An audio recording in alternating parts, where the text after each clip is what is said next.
What's going on, guys? Unknown Player here, and today, once again, we're going to be rounding up and discussing a ton of stuff regarding the Warmind DLC. There's a few things that you probably didn't know about, a few things that I want to mention from my time at playing the DLC, and just a few things in general that you guys have been asking me a lot about. So we're going to be going over the new fragment system, which is basically a treasure hunt on Mars. You guys probably remember the Calcified Fragments or the Seaver Fragments to find. Also, how a bunch of exotics are changing in some pretty unexpected ways. There is what's most likely going to be the most difficult reward in the entire game, and simply unobtainable to some people, which has caused quite a lot of debate and controversy, so I want to talk about that as well. And of course, a few miscellaneous bits and pieces like Iron Banner. So as always, a ton of stuff crammed into one video for you guys. As always, if you'd like to support this channel, then leaving a like rating down below would be much appreciated. But let's jump into the first topic. So jumping into a bunch of miscellaneous things, these are some changes to the menus and the UI and a couple of things that are kind of quality of life updates. So once the DLC and update lands in the inventory page, there's going to be a new addition next to the shaders, collectibles, and mods. So this is called the Pursuits tab, which is going to show you items with objectives and tasks available for you to complete. This is basically all those annoying items and quest steps which used to go into your weapon slots. I'm sure you guys are well aware of the on the comms item, which of course would just go into your heavy slot and always be there. And for those of you that never raided or never planned to do a raid, it would just stay there forever and it would keep dropping for you. When I played the DLC, there were a few items that went in here, of course, quest steps and progression things. One of them dropped when I was playing Crucible. I have no idea what it was. I can't remember the name. It was a very long and complicated name, but it dropped just when I got a kill for some reason, and it went in this tab. I have no idea what it does, and this was during a session that we weren't allowed to record. But either way, we know there's going to be a lot of quests and kind of progression things in this DLC, and this tab is going to house all those. Another quality of life thing that's going to be changing inside the menus is, of course, the emote wheel or the emote page. It's a very trivial thing we've been waiting for since literally Destiny 1, but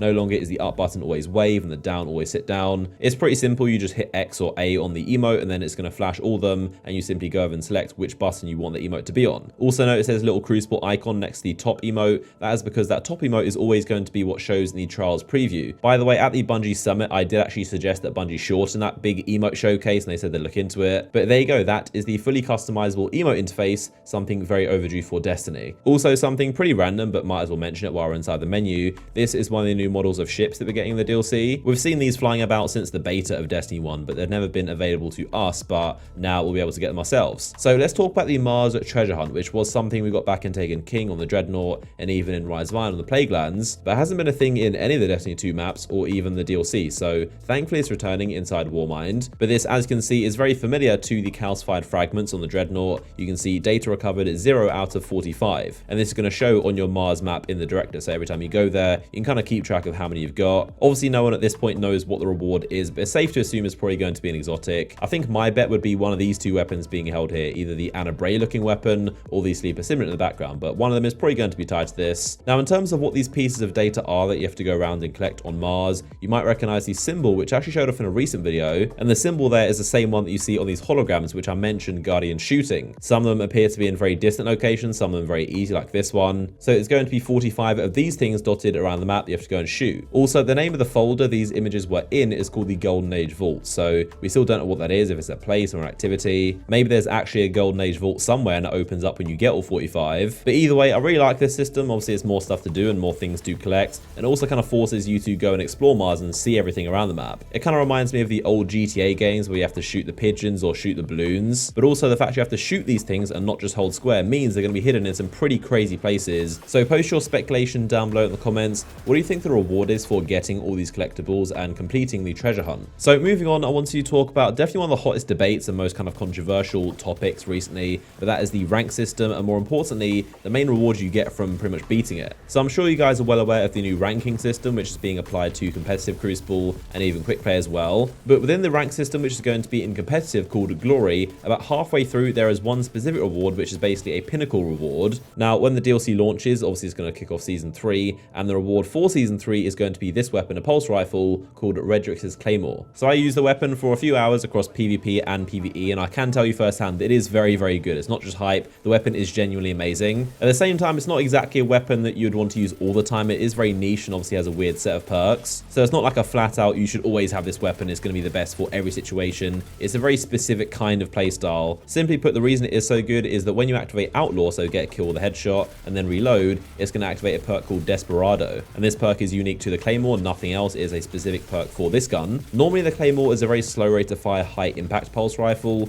but when you have Desperado active, it turns into a fast rate of fire pulse rifle. Now, unlike pretty much any perk for the past couple years of Destiny, this perk Desperado doesn't decrease the impact, so it has high impact and high rate of fire. In Crucible, when you get this active, it just destroys people. Like when you get killed by it, you're gonna be wondering what happened. And obviously inside PvE, it's even more helpful. You can just get one headshot on a thrall and just mow through a bunch more enemies. So that is why this weapon, the Claymore, is getting so much hype, and you're gonna see and hear a lot about it in Season 3. It is pretty confusing, but all you need to know is essentially there are 6 ranks in Crucible, and rank 4 out of 6 is gonna get you this weapon. Now, the reason it's very controversial and a lot of drama around it is because obviously this weapon is going to be simply impossible for some people to get. There are people that play Destiny 2 solo and don't have a group of friends, and they won't be able to get the weapon. There are also people that maybe aren't too good at Crucible or just don't like playing it, and again, the weapon pretty much won't be obtainable for them. In my opinion, this weapon I don't think is going to be that good for like highly competitive Crucible, because it is a very skilled and kind of particular playstyle. You do have to play to get headshots and get Desperado and then try and activate it in 7 seconds. I think it's a weapon that would be fun in quick play and also in PvE, but it's not exactly like an Ice Luna where you're just going to be at a disadvantage if you don't have it. It probably will take like a month or 2, but I think it's obtainable for most people who are fairly competent in Crucible. But according to Bungie, hitting the Fabled rank is equivalent of 40% of the rank system. So if you think of rank 1 to 6 as 100%,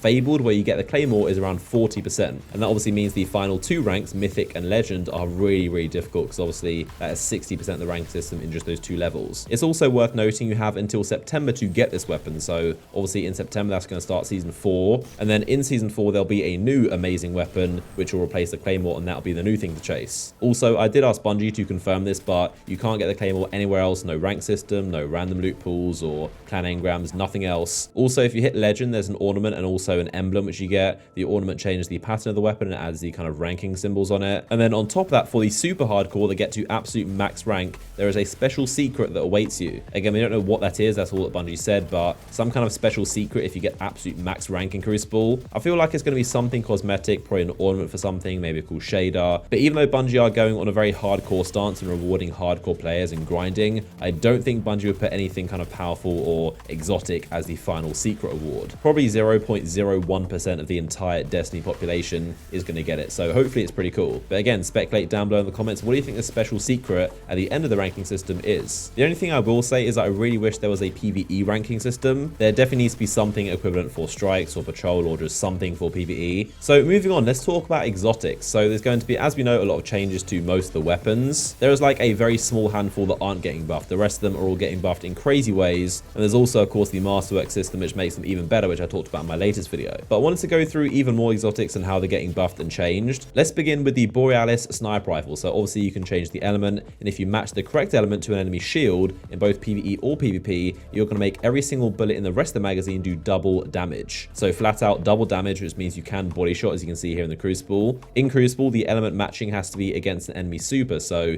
if you hit a Striker or Arc Strider or a Stormcaller with an Arc Bullet, or a Hammer, Golden Gun, or Dawnblade with a Solar Bullet, or a Sentinel with a Void Bullet, then that counts as breaking the shield. And of course, in PvE, if you break a Captain's Arc Shield with the Arc Bullet, those are all going to activate it. And then after that, you get double damage bullets. Now, the Crimson Hand Cannon's got a pretty significant buff. I heard a lot of people say it's very good at the event, but they gave the weapon a lot more ammo. They've also buffed the time to kill to be 3 bursts. And really, it takes like 2 bursts and 1 bullet. So you can afford to miss quite a few shots and get body shots as well. Of course, like I mentioned, the Masterwork version maxes out the range. So this Crimson is going to be very, very good in Crucible. Next up is the Hard Light, which of course you can hold the button now like Borealis to change the element. But the cool thing they've done with this is make it so ricochet bullets, so the ones that bounce off walls, after a bullet has bounced off something, it's going to do double damage. The Fighting Lion, probably one of the biggest memes in this game, is going to get a ton more ammo, also more damage into the splash over the impact, so you can just kind of hit around people. And also when you get a kill with the grenade, it guarantees a special ammo brick to drop. Next up is the Risk Runner Submachine Gun, which is definitely one of my personal favorite weapons. You now have more resistance to arc damage when the perk activates. Also, the perk is now going to activate when the weapon is stowed, so you can have a primary out, get hit with arc damage, and the perk's going to activate, and you can pull it out and start using it. And on top of that, the perk now also works inside PvP, so not when it's stowed, but if someone's using an arc weapon, you can get more resistance and kind of melt them with it. We also got to see some others inside PvP for the first time, so Skyburner's Oath, which is a rapid fire grenade launcher. I feel like this weapon has the potential to be really, really crazy, but we'll see if it's actually broken or overpowered. There's also the Graviton Lance, which is one of the fastest killing weapons in the game. This thing seems like it's going to be also very powerful. So this weapon got a massive damage buff, and also